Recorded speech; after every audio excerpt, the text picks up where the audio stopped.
Hello friends, good morning. I hope आप लोग बहुत खुश होंगे।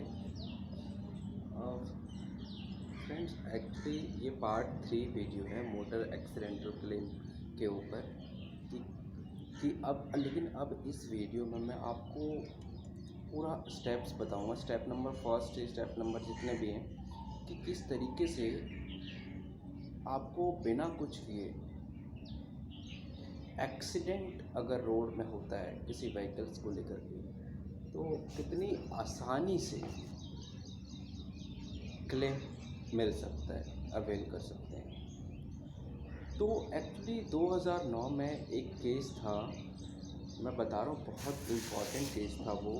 Jayaprakash versus national insurance and company and others on 17 December 2009।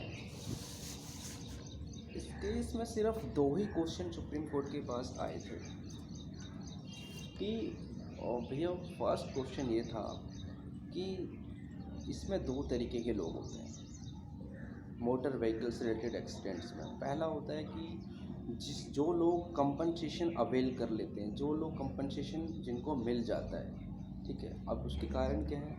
पहला बात है, उनके पास नॉलेज थी, पैसा था कोर्ट में जाने का, लॉयर्स था, सारी चीज़ें थी, जिस बेसिस उन्होंने कोर्ट में केस फाइल किया कंपनसेशन का और उन्हें मिल गया। और दूसरी बात है कि जो व्हीकल जिसकी थी, ओनर जो था, इंश्योरेंस कंपनी जो थी, वो सारे मतलब ट्रेस हो गए, पकड़े गए। दूसरी तरफ वो केस आते हैं जिसमें हिट एंड रन केस होता है, जो कि एक्सीडेंट करके भाग जाता है, तो पता नहीं चलता है कि किसने एक्सीडेंट किया, किस गाड़ी से एक्सीडेंट हुआ। तो ऐसे केस में ये पकड़ना मुश्किल है कि भाई किसने किया, किससे कंपनसेशन क्लेम करें। और लेकिन एक और चुनौती जो आती है लोगों को ये है कि जो लोग हैं उतने एजुकेटेड नहीं हैं लॉज को लेकर के कि किस तरीके से क्या करना चाहिए।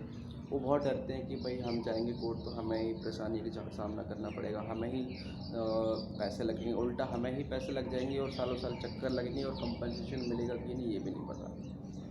ये चीज़ें, तो इन सब चीज़ों को लेकर के इसी केस में जयप्रकाश नेशनल इंश्योरेंस कंपनी 2009 के केस में सुप्रीम कोर्ट ने कुछ जो पहले से लॉज थे ना, मोटर व्हीकल एक्ट 1988 में जो सेक्शन थे, उसको एक वाइडर मतलब बहुत तरीके से खोल के बता दिया गया और पुलिस वालों को क्लियरली डायरेक्शंस दिया, हर राज्य को और हर केंद्र शासित प्रदेश के चीफ सेक्रेटरीज को, पुलिस और ऑफिशियल्स को, जो सबसे बड़ा हेड होते हैं, उनको डायरेक्शंस दी।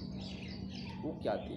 पहला था कि भाई अगर आपके पास कोई भी इंफॉर्मेशन एक्सीडेंट की आती है, ठीक है, तो सबसे फर्स्ट काम है आपका कि साइट पे जाके इंस्पेक्शन करना कि किस व्हीकल से एक्सीडेंट हुआ, क्या सिचुएशन थी, गलती किसकी थी, क्या नहीं था, वो सारा कुछ रिपोर्ट बनाना।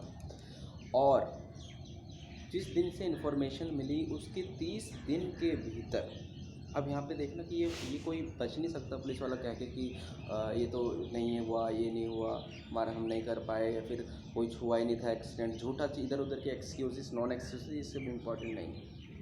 तो 30 दिन के भीतर उनको एक पूरी रिपोर्ट तैयार करनी होती है as per section 158 clause 6 of motor vehicle act 1988। जिसका फॉर्म जो है परफॉर्मा की क्या क्या उसमें होता है, वो form number 54 of schedule 2 of motor vehicle act 1988 में दिया गया। उस फॉर्म में क्या होता है कि वो व्यक्ति जिसका एक्सीडेंट हुआ, उसकी एज क्या थी, इनकम क्या थी, काम क्या करता था, उसके पैसे से कितना खुद खर्च करता था अपने पे, और कितना लोगों को, डिपेंडेंट्स को देता था खर्चे के लिए, कितने लोग उसके ऊपर सर्वाइव करते थे उसकी वजह से, और वो फ्यूचर में और कितना प्रोग्रेस कर सकता था, कितना पैसा कमा सकता था। ये सारी चीज़ें उसमें वो जो है फॉर्म में होगी।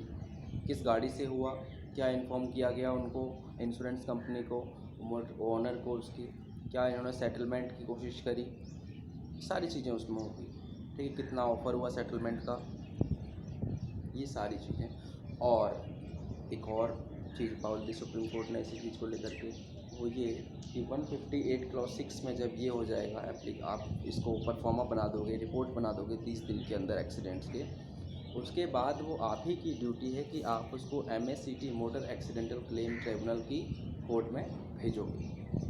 ऐसा नहीं है कि जो पार्टी है, विक्टिम है या फिर उसके हेयर्स हैं, उनको जाना पड़ेगा। कोर्ट में और उनको इधर उधर करना पड़े। नहीं, आपकी ड्यूटी है आप उसको कोर्ट ले जाएं। और कोर्ट की भी अब सुप्रीम कोर्ट ने ये भी कर दिया कि आगे पुलिस की तो काम कर दिया हमने, डायरेक्शन सब कोर्ट का करते हैं।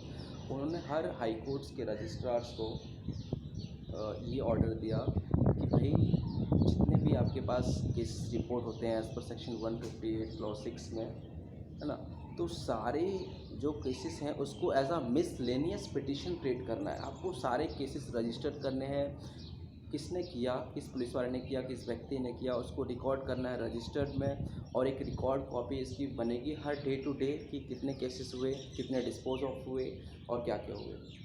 तो ये सारा काम अब कोर्ट का और पुलिस का हो गया। आप विक्टिम्स का या फिर पार्टी का जिसका एक्सीडेंट हुआ है उसका कोई भी काम नहीं रहा, कोई उसको परेशानी, कोई हरासमेंट कुछ नहीं करना पड़ेगा।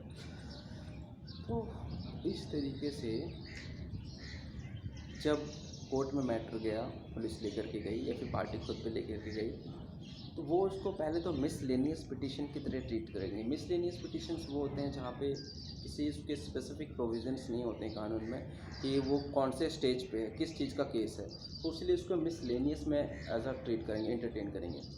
उसके बाद जब पार्टी को कोर्ट बुलाएगी, इंश्योरेंस कंपनी को बुलाएगी, पुलिस वाले को बुलाएगी, सबको एक डेट पे बुलाएगी, प्रिलिमिनरी हियरिंग के लिए मैटर फिक्स होगा।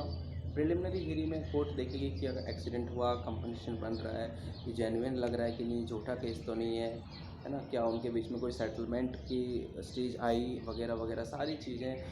विक्टिम कौन था, डिसीज़ कौन था, जो मर गया वो कौन था, उसकी क्या इनकम थी, क्या स्किल्स थे, सारी चीज़ों को उसकी फैमिली, मतलब कितने लोग उसी के थ्रू अपनी सर्वाइव करते थे, डिपेंडेंट थे।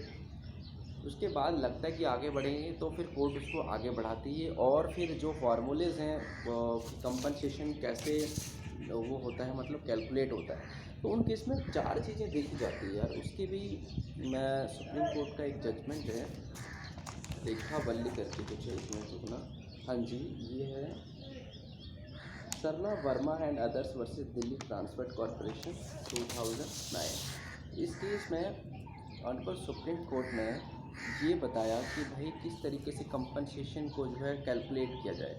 तो 3-4 फैक्टर्स हैं। पहला कि जो डिसीज़ है, जिसकी डेथ हुई है, फिर जिसको इंजरी हुई है, इंज्योर्ड विक्टिम जो है, उसका एज क्या है, मैंने बताया, उसकी इनकम क्या थी, सैलरी क्या थी, वो क्या काम करता था, उसके ऊपर कितने लोग डिपेंडेंट थे। ये सारी चीज़ों को कंसिडर करते हुए फैक्टर्स जो है मल्टीप्लाइंग फैक्टर्स शेड्यूल 2 में है, वो बताऊंगा अभी मैं बाद में, बहुत लंबा प्रोसेस है, आपको ज़रूरत नहीं है उसकी।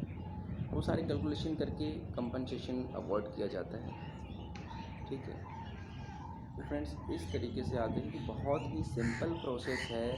आपको सिर्फ रिपोर्ट करना है पुलिस में एक्सीडेंट को, क्योंकि कॉग्निजेबल ऑफेंस होता है as per section 337, 338 of IPC। And ये जो बताया मैंने ऊपर पहले, मोटर व्हीकल एक्ट में सेक्शन 153A एक ऐसा सेक्शन है जिसमें कि अगर किसी की लाइबिलिटी, मतलब किसी की गलती ना भी हो, फिर भी उसको कंपनसेशन मिलेगा, जो कि 2019 के अमेंडमेंट में 5 लाख रुपए डेथ के लिए फ़िक्स किया गया है। इंजरी के लिए भी कुछ फ़िक्स किए गए हैं ये। और अदरवाइज़ आप सेकंड चाहते हो, जो मैंने बताया जिस प्रोसेस से पुलिस वाले का प्रोसेस वो रिपोर्ट करके फिर MSCD कोर्ट में करके फिर उस तरीके से, वो तो उसमें ज़्यादा कंपनसेशन मिलता है, आप प्रूफ करते हो तो। ठीक है फ्रेंड्स, तो आई होप आप लोग समझ गए होंगे कि कितना आसान है क्लेम्स लेना एक्सीडेंट में। और ये भी बताऊँ कि ये ज़रूरी नहीं है कि सिर्फ डेथ, इंजरी और अपने ही पर्सनल हार्म हो तभी। आपकी गाड़ी को भी अगर नुकसान हुआ है तो उस चीज़ का भी कंपनसेशन MSCD, क्योंकि एक्सीडेंट हुआ है ना भाई, एक्सीडेंट की वजह से गाड़ी में चोट आई है, तो उसका भी क्लेम जो है वो यहीं पे MSCD की कोर्ट में ही होगा। और सेम प्रोसेस बताया कि पुलिस को कॉल करना है, पुलिस को इन्फॉर्म करना है, पुलिस आके रिपोर्ट करेगी, सारा कुछ करेगी, उसके बाद रिपोर्ट भी आपकी भेज देगी कोर्ट में। आपको बस जाना है और प्रूफ करना है और सारा कुछ करना है।